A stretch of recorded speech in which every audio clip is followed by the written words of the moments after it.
Jesus andava sobre o mar. E quando Jesus, ele saiu toda a multidão, o pessoal, os apóstolos foi em alto mar, estava no alto mar que ele mandou. E os discípulos começaram a ver ventania forte, um temporal, e eles estavam com medo.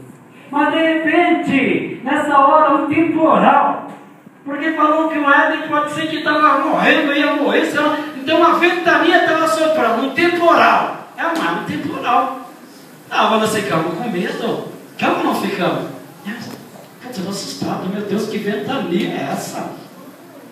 Que coisa, que notícia é essa? Mas de repente nós começamos o quê? A reclamar, a chorar diante de Deus. E fala, naquela palavra que saiu depois, falava que os discípulos estavam com muito medo, mas quando eles olharam, bem para o lado do alto mar ali, eles viram um vulto. Diz que o medo deles aumentou mais.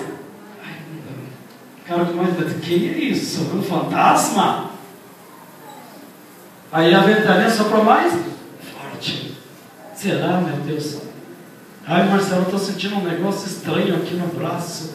Ai, eu falei, estranho, gelado. Ele falou, eu também. O Cristian também estava ali.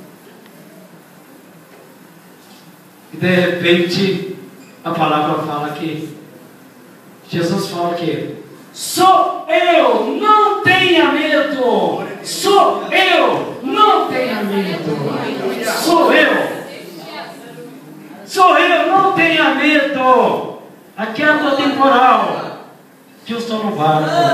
E você vai atravessar do outro lado. Está aqui, atravessou. Está aqui.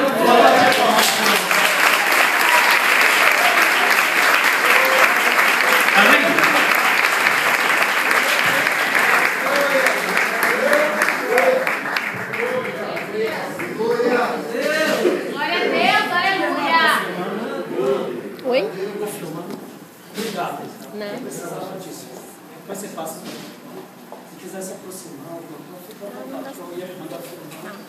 Já veio de Deus. Aleluia!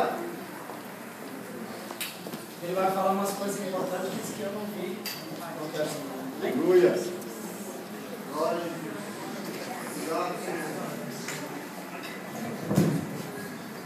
Glória a Deus, aleluia.